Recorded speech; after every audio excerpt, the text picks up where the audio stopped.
is only war.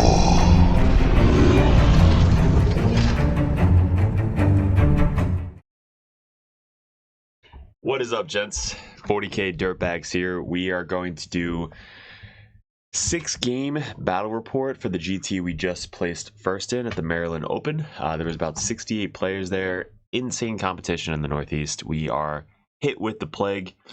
Allergies were insane today, so I apologize if I sound a little stuffy. But if you guys are new to the channel, appreciate clicking on the video. We have a lot of shout outs all over the YouTube talking about our list, what worked, what didn't work, all that stuff. We're gonna go over picture by picture, turn by turn, each game of the 6-game series, so that way you guys get to see the tactics and kind of why I did what I did and what to go against, because this is a brand new codex, so it's new for me, new for you guys. So it's really good to kind of see what works and what doesn't work going into the next RTTs and GTs coming forward. So if you guys are new to the channel, we got first Grey Knight player in the world, I think 3 years ago. Chaos Space Marines was last year #1 player in the world. We were ranked #1 player in the United States.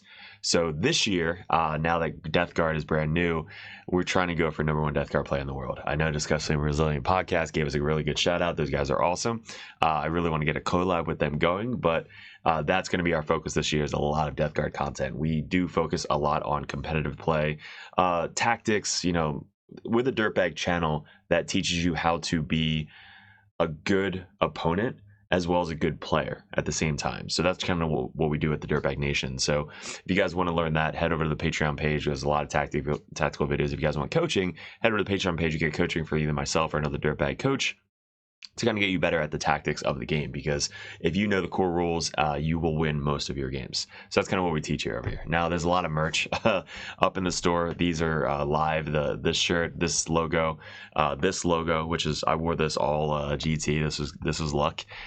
So we have new hats. I want to put this, you know, red, white, and blue logo on all the hats, so I have to kind of get working on that. But right now we're starting off with the Typhus with the Death Guard. So we're gonna get into the sponsors real quick. I'm gonna post the list description in the thing below, because I did a whole video on the list that we used and why we did what we did with the list. So that's about a 30-40 minute video. That if you guys want to see the list, head over to that video and then come back and start watching these series. But we're going to try and keep the same thing consistent. We're going to get into the picture by picture, turn by turn on Get That Game. This is a 6-game series, so there's a lot of videos to kind of keep up with. But if you like both armies that we're playing, head over and watch that video. All of the links will be in the description below.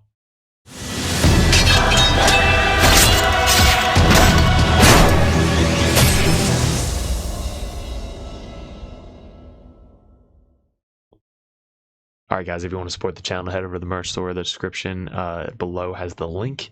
All these shirts are up for sale. These legit red, white, and blue shirts look fire at a GT. They're super comfortable, super non-shrinkage. It's just a really, really nice shirt. Spent a lot of time picking out the right shirt. All these designs are up for sale. All the stickers as well. And if you guys need some models, we got the Cypher, which is legit. We got the Tech Marine with Grey Knight bits. We have the Phobos Librarian, the Phobos Captain, the Kaldis Assassin should be in every list, and old school Codiez.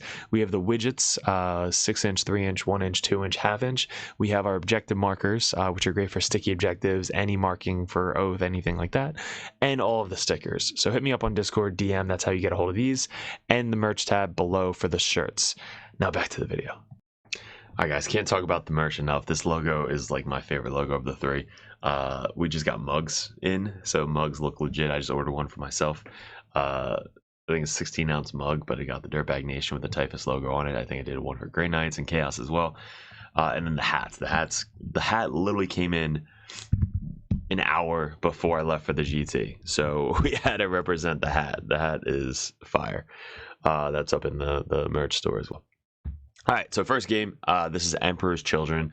Like I said, we go over picture by picture, turn by turn, what we did good with the stratagems and like where we put our guys, and you guys get to see the tactical of each video of each opponent. So you can kind of see where my mistakes were, where you're like, oh shit, that was actually a good play. That's kind of what we do on the channel. So with this list now, if you guys are new to the Dirtbag Nation, I'm a key example of not knowing other armies and still playing very, very well. It's a weird skill, but there's a lot of good players out there that know everything about this game. You do not have to be that player. You can be really good at the core mechanics, know your army like at the back of your hand. In this case, it was brand new, so I didn't really know that. But if you know the core rules of the game, you can really play each game and win still not knowing your opponents. I don't know any of these names, so I apologize if I butcher them. We played this game once against our boy Coop on TTS. So this list we only got to practice one time before this GT.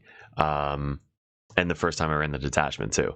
So we were going into this GT brand new. Had no idea what the fuck we were doing. But we still knew like Death Guard because we played them before. And then we knew kind of like, again, some of the opponents we went into. So this one, awesome dude, another dirtbag. It's cool, like when you walk up the channel, like they notice you and they're like, oh shit, you're the dirtbag. And then we kind of talk about like, we know we're gonna have a fun game because those people that watch our channel are all the same, right? So he's running Emperor's Children, looks freaking phenomenal. This Rhino, he really wanted to use it. I said, no, you can't use it. He said, I really want to use it. No, I'm just kidding. This was an extra Rhino, so he didn't bring this as a World Eater Rhino. He's got 2 Rhinos, 2 Demon Princes. One of them gets back up on a leadership test. The other one gets to change a die to a 6, which is really, really cool. He's got 3 of the infantry units that get full rerolls to wound if you're on an objective. 2 of the infiltrator sticky objective ones. He's got Lucius, which is an awesome new model.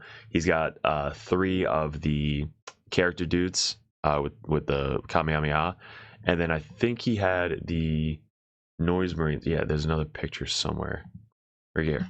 So we had 3 units of the Noise Marines, and then 3 Flawless Blades, which we talked about at the end. He's probably going to get rid of the Flawless Blades, or he should have started them in reserves. One of those 2 would have benefited him more. And then I think he had the characters right here. So he put the pistols on the leader with the power swords, and then he had the characters somewhere. Maybe he had 1 character. There's 6, 2, 4, 6, 2, 4, 6. Flawless Blades. I thought he had a character somewhere. Maybe he didn't.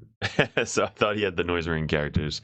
But this is the game that we started with. All right, so the first game we were playing Linchpin. This is the Linchpin Raised Banners, and the deployment is 20 up, 12 up, and this is layout 1, 4, 6, or 8. I think he had those set up on every single table. So each table that you go to had a different terrain setup sometimes. So with this one, I haven't played this one in a while. So all right, so actually the deployment was the corner deployment, so it's 9 inches from the center. This was the first time playing Death Guard at a GT, so I apologize we didn't have deployment. We were talking a lot, just kind of chilling, going over armies. So I didn't take the deployment picture, and then end of turn 1.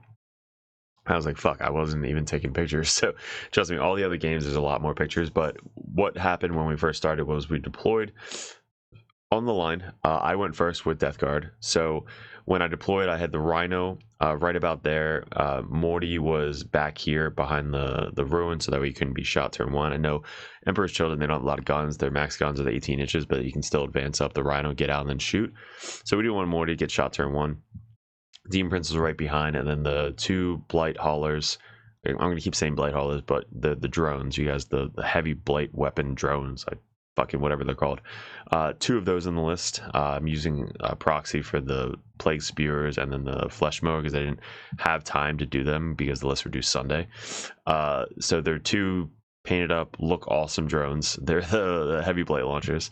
They were kind of on the outskirts because I wanted to be able to set up so that way I can do containment on both quarters. These guys were in the Rhino. Turn 1, they got out of the Rhino and actually went up there because of this guy specifically. You can see the 9-inch thing right there. You're not able to charge within 9 inches of that marker. So that's basically what he was there to do, kind of just go in the center and just be annoying, especially to Emperor's Children. So he was there. Everybody else was kind of behind. I had models within 6 inches of Morty almost the entire time, so that way if they did get within 9 inches, I could just move backwards so that it's almost impossible to charge. The Rhino let those guys out and then basically moved up to there. I believe he did the turn 1 sabotage. So these guys did the turn 1 sabotage on the objective. And I wanted to get on that point to try and make it sticky. Again, he doesn't want to commit something to go kill Rhino, because then he's giving up 135 points plus a Rhino to kill my empty Rhino. It's not really a good trade for him. So that was my basically setup for turn 1. His setup was he basically had everything behind cover because he didn't want to get shot. These guys infiltrated up top here.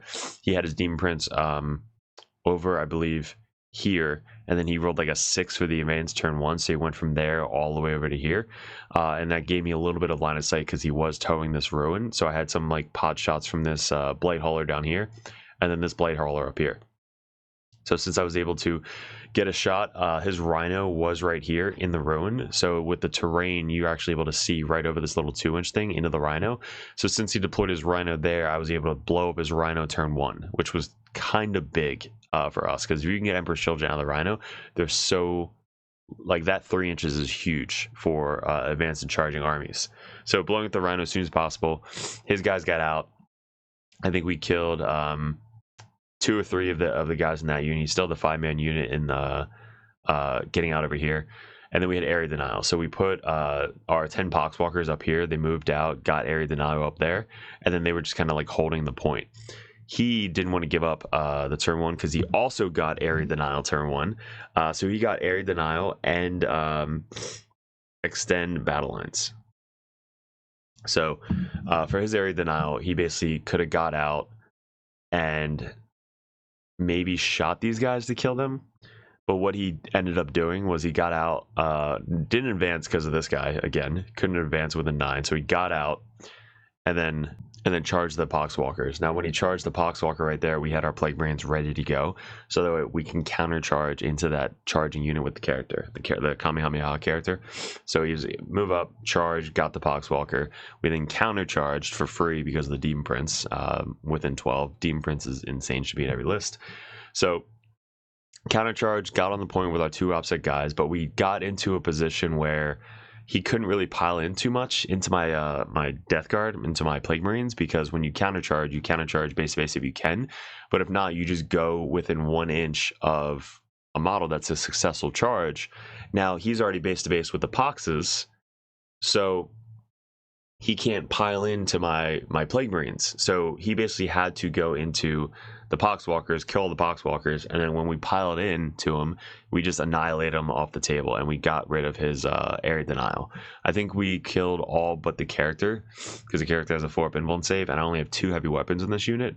So we killed all but the character, but we were able to stop area denial. So he didn't get area denial turn 1.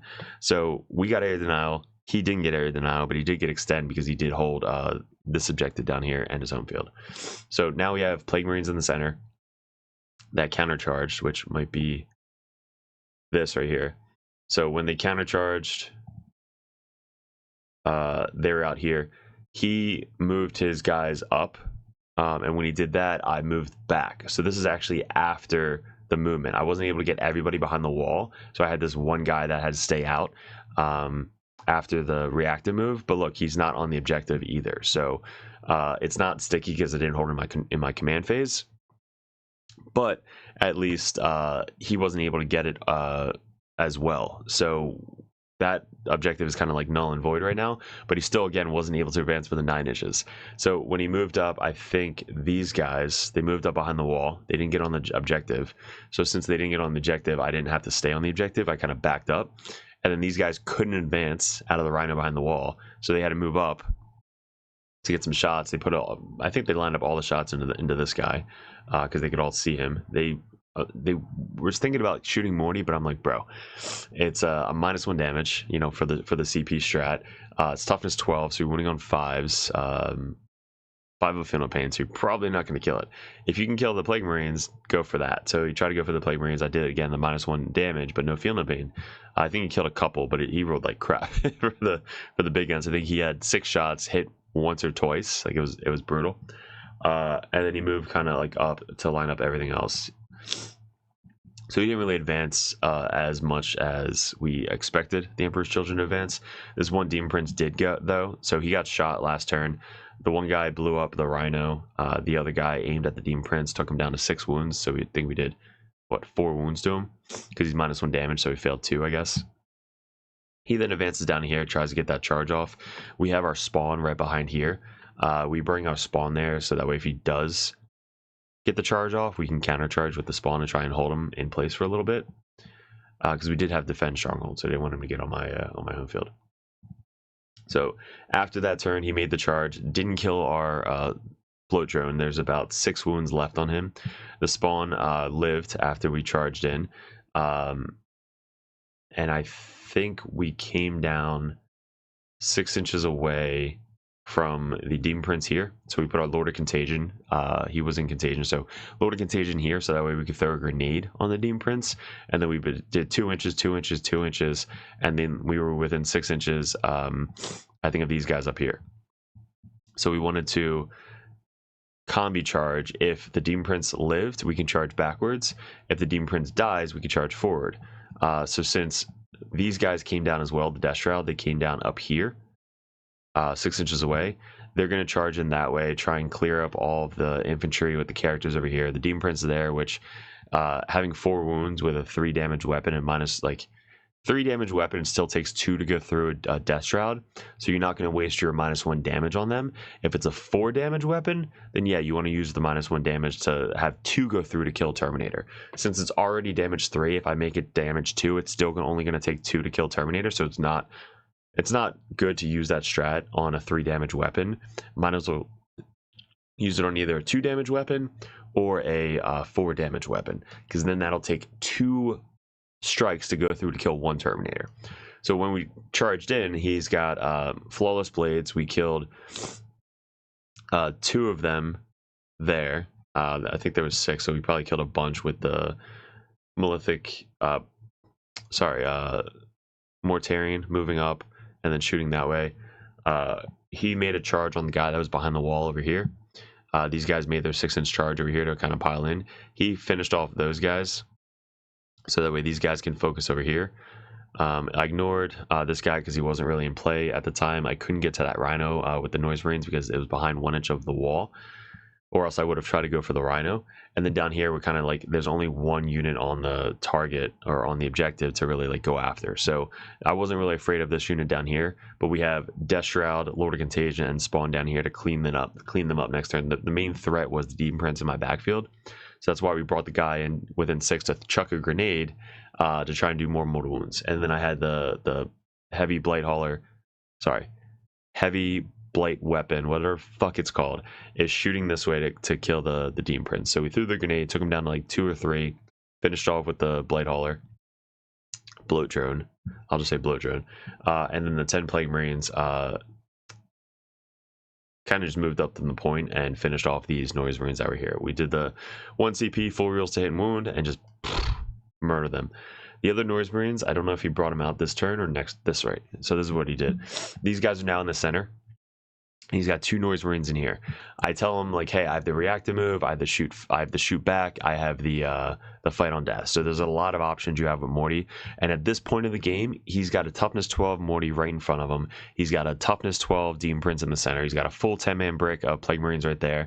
And then he's got 2 Blight Lord Terminators in front of him. There's really not a lot of options that you can do at this point in the game because everything is on the table pushing forward. And with the amount of models that you have left, you have a Demon Prince, you have Lucius, you have 2 Noise Marine squads. So what are you going to focus down? You can either focus down Morty, you can focus down the Plague Marines, or you can focus down the 1 Death Shroud unit. It's like too many options too quick is what really pushed this matchup to the edge. 1 turn, bringing down 2 Death Shroud, committing Morty, bringing everybody up, and giving them just so many options to choose from. That's where you'll kind of catch people off guard. And that's why Death Guard are doing so well right now, is because you're committing everything at once with such toughness models, such hard to kill models, and everything in the backfield sticky. So that's kind of what we're really focusing on right now. So what he did was he moved his guys out back here. He stayed outside 9 inches of this unit, and he stayed out 12 inches for my flamers.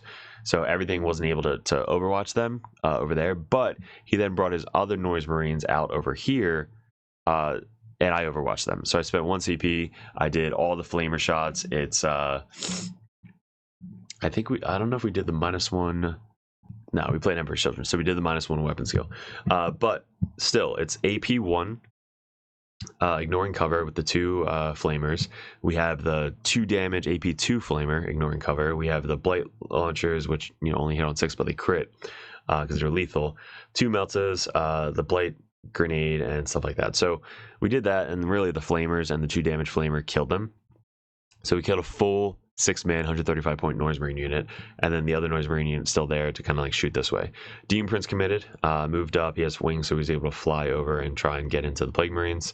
When he charged, I believe the Plague Marines I countered with Morty.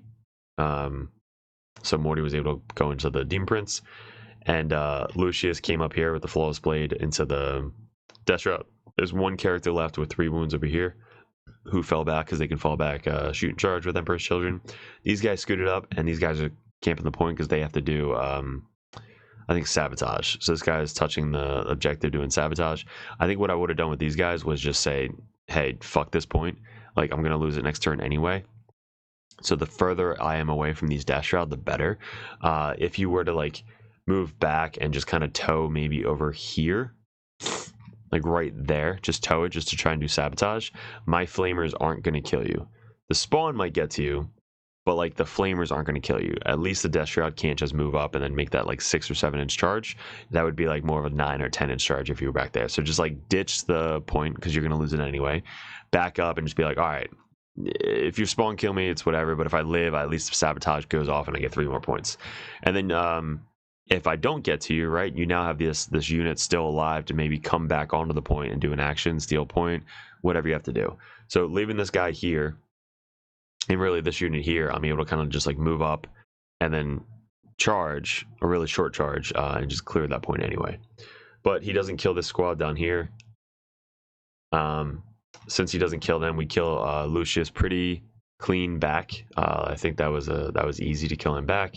And then these guys then start committing. So there's 1 Lord of Contagion and 1 Death Shroud left after Lucius and the Flawless Blade.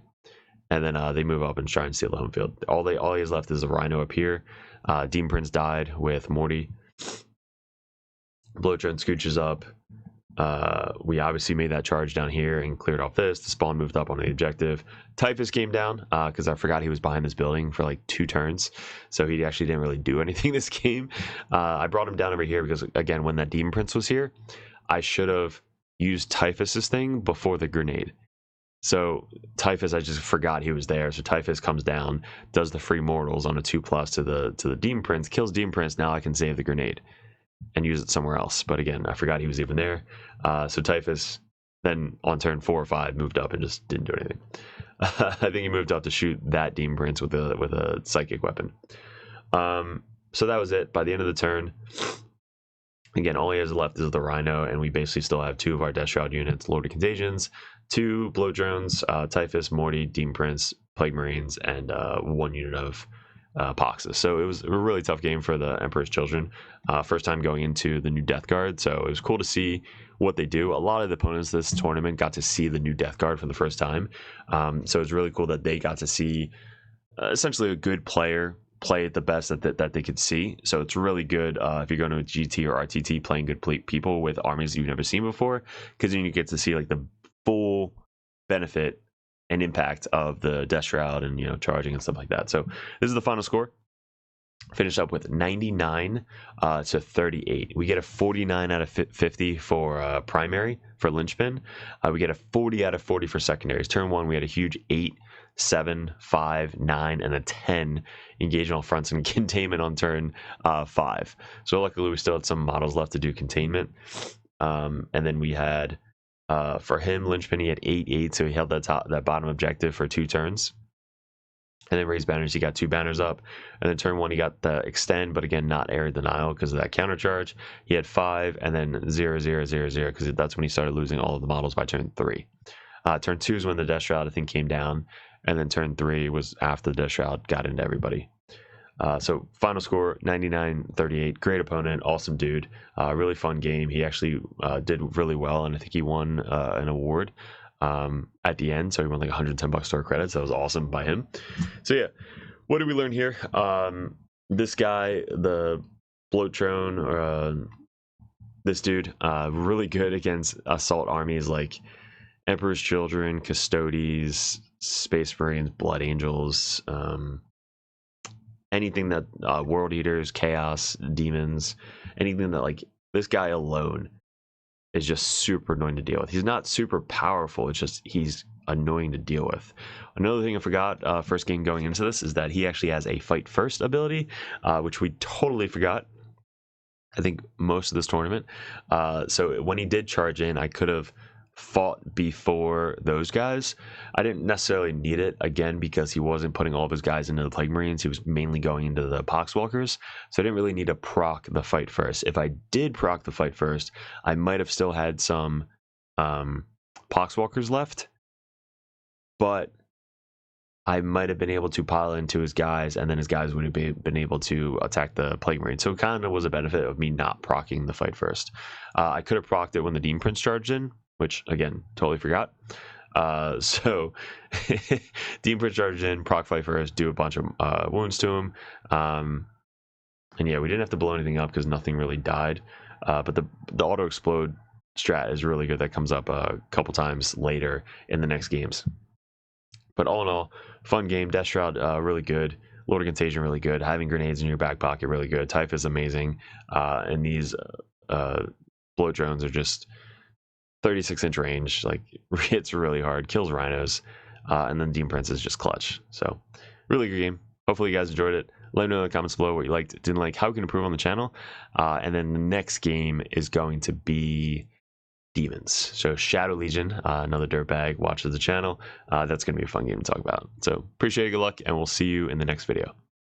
What is up, gents? 40k Dirtbags here. If you guys are interested in joining the Dirtbag Nation over at patreon.com, you get a bunch of perks. What we did in 2024 was we really expanded. I had traveled a ton and I played my ass off in 40k. Right now we're ranked #1 best player in the United States on ITC rankings. We were the #1 Chaos Space Marine player in the world this year in 2024. 2 years ago, we got ranked #1 Grey Knight player in the world, and this year we're probably going to go into Death Guard, hopefully when the new Codex comes out, or Emperor's Children. But you guys, if you guys want that head coach or that coach always in your corner, just to ask questions, bounce ideas off, that's what the competitive Dirtbag and the Dirtbag Nation is all about. If you guys want to support the channel, you head over to patreon.com. You can join the Just a Car tab, which is $5 a month. You guys get access to the Discord Patreon tab.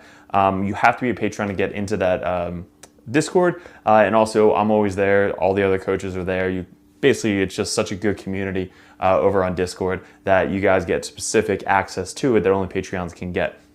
If you guys want to bump that up, the competitive Dirtbag tier, you guys get to message me or another Grandmaster or another Dirtbag coach over the Dirtbag Nation to add unlimited questions, list ideas, list reviews, and bounce ideas off of. That's what having a coach in your corner is all about. If you guys want to bump up to the Grandmaster tier, that tier you get every perk under the sun. So basically you get access to Discord, you get one-on-one coaching, you get a call once a month if you guys would like to go over any RTTs coming up, any GTs coming up, any list reviews live over Discord chat, and also a special perk that Grandmasters get. If you guys want any video suggestions like we do all the time with these table setups that we just upgraded thanks to the Patreons, you guys get suggestions or battle reports you want to see specifically played live by a coach or myself on the next battle report, or a live battle report coming up on the Patreon. So you guys get obviously first access to all the videos. We post them first on patreon.com, but there's just a ton of benefits to having a professional coach that plays this game